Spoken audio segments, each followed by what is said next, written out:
तो देखो आज इंग्लिश स्पीकिंग में सबसे पहले हमको सेंटेंस जान रहे हैं ना कि सेंटेंस क्या है, तो सेंटेंस के बारे में पढ़ेंगे।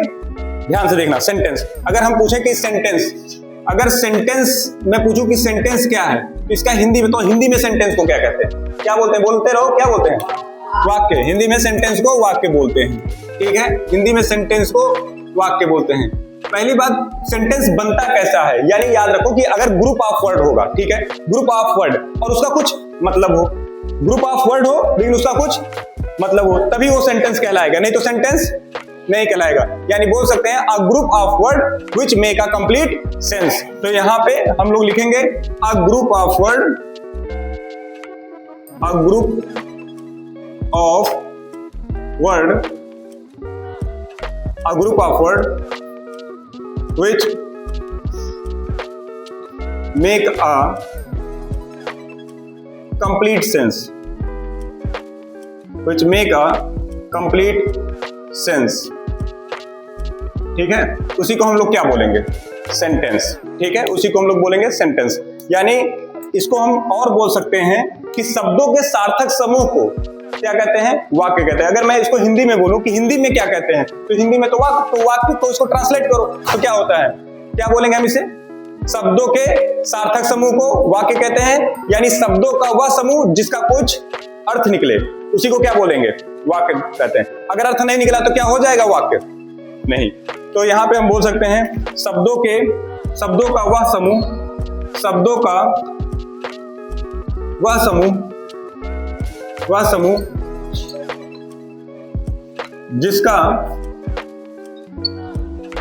जिसका कुछ अर्थ हो, जिसका कुछ अर्थ हो, उसे क्या कहते हैं, वाक्य कहते हैं, ठीक है। और सेंटेंस देखो यहाँ पे एक एग्जांपल के थ्रू इसको समझो। अगर हम एग्जांपल में ये कहें कि Ram is a good boy, Ram is a good boy. अब ध्यान से देखना, यहां पे ये ग्रुप ऑफ लेटर है, ठीक है, तो वर्ड हो गया।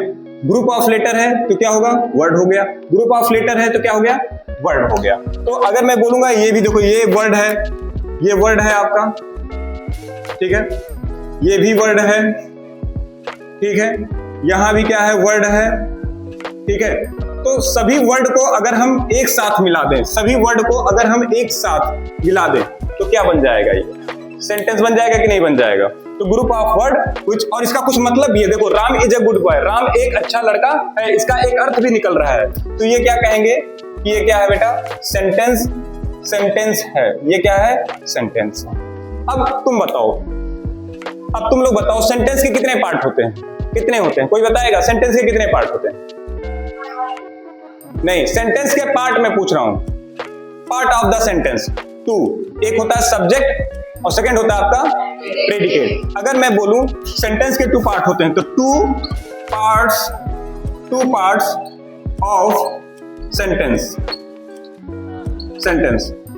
के 2 पार्ट होते हैं। पहला आप बोल सकते हैं कि सब्जेक्ट, फर्स्ट आपका क्या होगा, सब्जेक्ट, ठीक है, जिसे हम हिंदी में कर्ता के नाम से भी जानते हैं। और दूसरा आपका क्या हो गया, सेकंड क्या होगा आपका, प्रेडिकेट। सेकंड क्या हो जाएगा, बोलते रहो, बोलते नहीं हो तुम लोग, बोला करो, प्रेडिकेट। सेकंड क्या है आपका, प्रेडिकेट, ठीक है। अब तुम्हारे दिमाग में यह होगा, सर सब्जेक्ट को तो कर्ता बोलते हैं, हिंदी में प्रेडिकेट को क्या बोलते हैं, तो विधेय बोलते हैं, ठीक है ना। तो सेंटेंस के कितने पार्ट हो गए, एक सब्जेक्ट हो गया और दूसरा क्या हो जाएगा आपका, प्रेडिकेट। यहां तक बात समझ में आया, एक सब्जेक्ट हो गया, दूसरा क्या होगा बेटा, प्रेडिकेट। वेरी गुड, बोलते रहो। अब यहां पे ध्यान सुनना, अब यहां पे हम लोग सब्जेक्ट के बारे में देखेंगे। अब देखो सब्जेक्ट, अगर मैं सब्जेक्ट के बारे में आपसे पूछूं, सब्जेक्ट, तो सब्जेक्ट के बारे में खड़े हो तुम, क्या होता सब्जेक्ट, अरे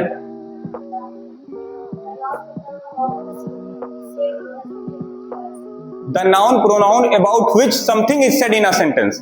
यानी वह संज्ञा सर्वनाम जिसके बारे में वाक्य में बात की जाए, उसे क्या कहते हैं, सब्जेक्ट कहते हैं, ठीक है, सब्जेक्ट कहते हैं। तो अगर हम आपसे पूछते हैं कि सब्जेक्ट आपको पता है इसको हिंदी में क्या क्या बोलेंगे हम लोग, कर्ता बोलेंगे, हिंदी में क्या बोलेंगे, कर्ता बोलेंगे, ठीक है। लेकिन अगर हम पूछें, इन्होंने बताया कि sir the noun pronoun, the noun pronoun, the noun या pronoun, pronoun, pronoun about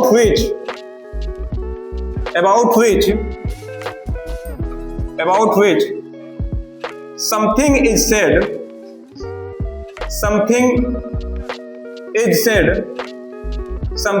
said in a sentence,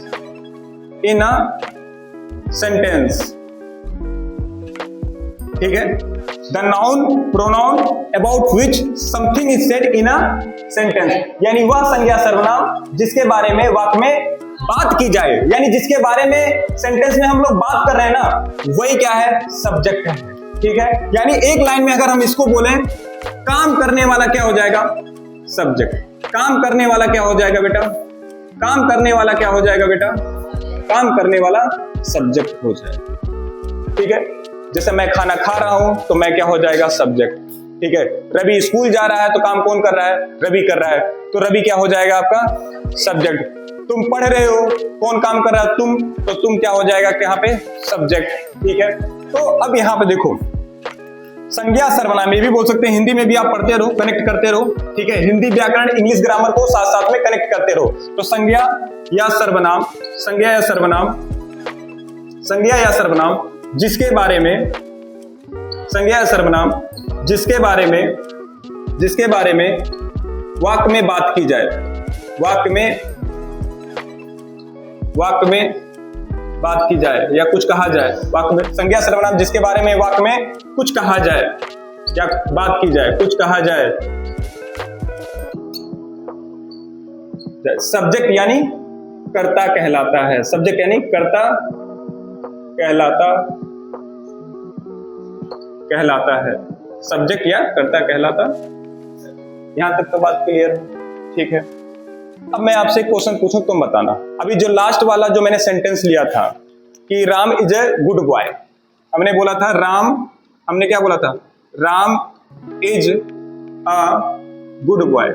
इस सेंटेंस में किसके बारे में बात की जा रही है, इस सेंटेंस में राम के बारे में बात की जा रही है, यानी ये राम क्या हो जाएगा आपका, इस सेंटेंस में हम राम की बात कर रहे हैं तो राम क्या हो जाएगा आपका बेटा, ठीक है। एक सेंटेंस और बताओ, जैसे मैंने बोला रवि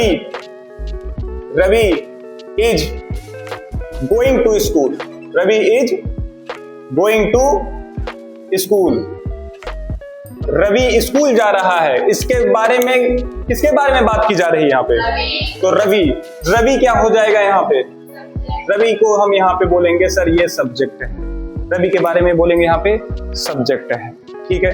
सब्जेक्ट के बारे में यहाँ क्लियर। अब ध्यान से सुनना, सब्जेक्ट के कितने टाइप्स हो सकते हैं, दो टाइप्स हो सकते हैं, एक सिंगुलर सब्जेक्ट और दूसरा प्लूरल सब्जेक्ट। हमारे सब्जेक्ट को अगर हम कैटेगराइज करें तो एक सिंगुलर होता है और दूसरा प्लूरल होता है, ठीक है ना। तो यहाँ पे ध्यान से सुनना, ठीक है। तो हमने बताया एक सिंगुलर सब्जेक्ट, दूसरा प्लूरल सब्जेक्ट। अगर हम सिंगुलर सब्जेक्ट के बारे में बात करें, सिंगुलर सब्जेक्ट, अगर हम सिंगुलर सब्जेक्ट के बारे में बात करते हैं, तो अगर मैं आपसे पूछूं सिंगुलर सब्जेक्ट क्या क्या हो सकते हैं, तो सबसे बताएंगे ही, सी, थर्ड क्या है आपका it, he see it, fourth name, ठीक है, ही सी इट नेम, ठीक है। अगर हम आपसे पूछे प्लूरल सब्जेक्ट के बारे में बताइए, प्लूरल सब्जेक्ट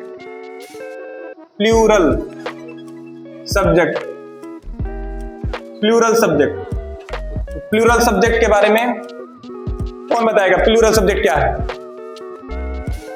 बताएं, प्लूरल सब्जेक्ट के बारे में बताएंगे, नहीं, देखो यहां पे रिवीजन नहीं करते हो ना आप लोग, आई, यू, वी, दे, ये सब प्लूरल सब्जेक्ट हैं। तो आप ये कहेंगे सर आई कैसे प्लूरल होगा, तो देखो ब्रिटिश इंग्लिश में आई को क्या लिया गया है, प्लूरल, क्या लिया गया है बेटा यहाँ पे, प्लूरल। अब इसकी हिंदी भी समझ लो, ही का, वह या उसे, सी को भी क्या बोलते हैं, वह या उसे, याद रखना। अब ही किसके लिए यूज होता है, मेल या फीमेल, ठीक है, ये मान लो बॉय के लिए यूज हो गया, ठीक है। और यहाँ पे सी किसके लिए होगा, मेल या फीमेल, फीमेल। यहाँ पे क्या लिखेंगे हम, ये मान लो जैसे गर्ल, ठीक है, यहाँ पर तक समझ में आया। फिर यहाँ पे इट माने क्या होगा, इट माने, इट का यह, इसका हिंदी भी समझना है। इट का मतलब क्या हो गया, यह। और नेम का मतलब आपको पता है क्या है, नाम, ठीक है, नाम, ठीक है। अब यहाँ पे आई, आई को क्या बोलते हैं, मैं या मुझे, ठीक है, मैं या मुझे। यू को तुम, यू को तुम, ठीक है। बी को तुम, यू को तुम, तुम्हें, ये भी तो बोल सकते हैं, तुम, तुम्हें। बी में हम, हमें, हमें। दे का क्या होगा, वे, उन्हें, वे या उन्हें। यानी आपको पता चल गया कि सब्जेक्ट क्या है, सिंगुलर सब्जेक्ट क्या है, प्लूरल सब्जेक्ट क्या है। ठीक है, यहां तक कोई डाउट नहीं है, ठीक है। अब हम आपको प्रेडिकेट बताने जा रहे हैं। प्रेडिकेट कोई बताएगा, प्रेडिकेट क्या है, कौन बताएगा? हाँ बताओ सलोनी, प्रेडिकेट। हाँ, what is said about subject, what is said about subject, कर्ता के बारे में कही गई बात, यानी सब्जेक्ट के बारे में क्या बोला गया है, उसी को क्या बोलेंगे हम, प्रेडिकेट।